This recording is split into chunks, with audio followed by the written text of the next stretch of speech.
Tahukah kamu, di balik senyum lembut dan tutur kata yang penuh cinta, Rasulullah pernah merasakan luka. Luka yang tak terlihat oleh mata, tapi begitu dalam menoreh di dalam jiwa. Itu terjadi setelah dua sosok terkasihnya wafat. Istrinya Khadijah, wanita yang pertama kali percaya padanya, yang mengorbankan segalanya untuk perjuangannya. Disusul pamannya Abu Thalib, satu-satunya pelindung dari kerasnya penindasan Quraisy pun kembali ke rahmatullah. Dunia seolah runtuh di hadapan Rasulullah. Di tahun yang sama, beliau kehilangan dua cahaya hidupnya.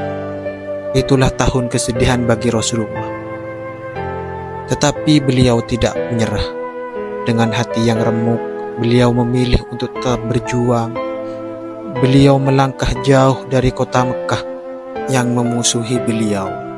Tujuannya Taif, sebuah kota yang tenang di kaki pegunungan. Di sana Rasulullah berharap, mungkin hanya mungkin akan ada hati yang terbuka menerima Islam atau sekedar memberi perlindungan. Tapi yang beliau temukan justru sebaliknya. Rasulullah mendatangi 3 pemimpin Taif. Satu demi satu beliau menyampaikan dakwahnya dengan kelembutan, dengan kesabaran, dan dengan kasih sayang. Namun apa balasan mereka? Mereka tertawa, mengejek, bahkan mengusir beliau seperti orang gila.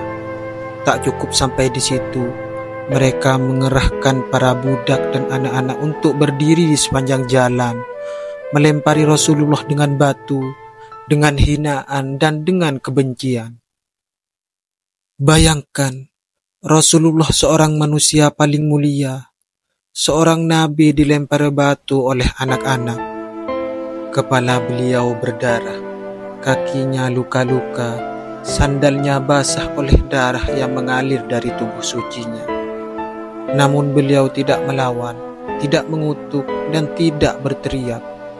Beliau hanya berjalan tertatih, menahan sakit, menahan pedih, menahan air mata, sampai akhirnya beliau menemukan perlindungan di sebuah kebun milik 2 orang Quraisy yang diam-diam masih simpati kepada beliau. Di bawah pohon anggur, beliau duduk sendirian, dan di sanalah beliau menengadah ke langit, dan dengan suara lirih penuh harap beliau berdoa, "Ya Allah, hanya kepadamu aku mengadu tentang kelemahan diriku, tentang kurangnya dayaku, tentang kehinaanku di mata manusia.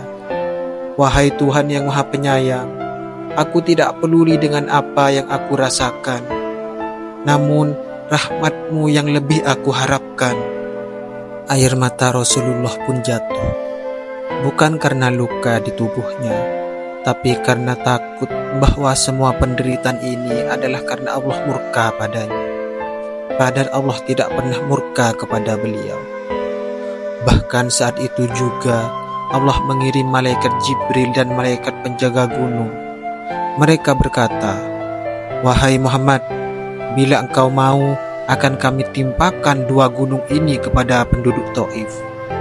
Justru Rasulullah menjawab dengan suara lembut, "Jangan, aku hanya berharap semoga keturunan mereka suatu hari nanti akan menyembah Allah." Begitulah hati Rasulullah. Di saat terluka, dihina, dianiaya, beliau masih bisa mencintai, masih bisa memaafkan, masih bisa berharap kebaikan untuk mereka yang menyakitinya. Dan hari ini kita hidup dengan nyaman. Kita bisa menyebut nama Allah dengan bebas. Kita bisa bersujud tanpa takut. Tahukah kamu, semua itu berawal dari darah dan air mata di jalan Taif.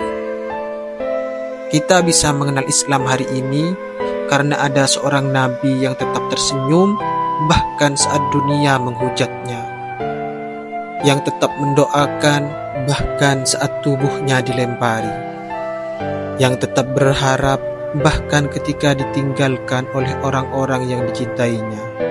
Maka jika hari ini engkau merasa disakiti, jika engkau merasa sendiri dalam perjuangan, ingatlah Rasulullah yang berdarah-darah di jalan dakwah, tapi tak pernah menyerah, tak pernah membalas kebencian dengan kebencian.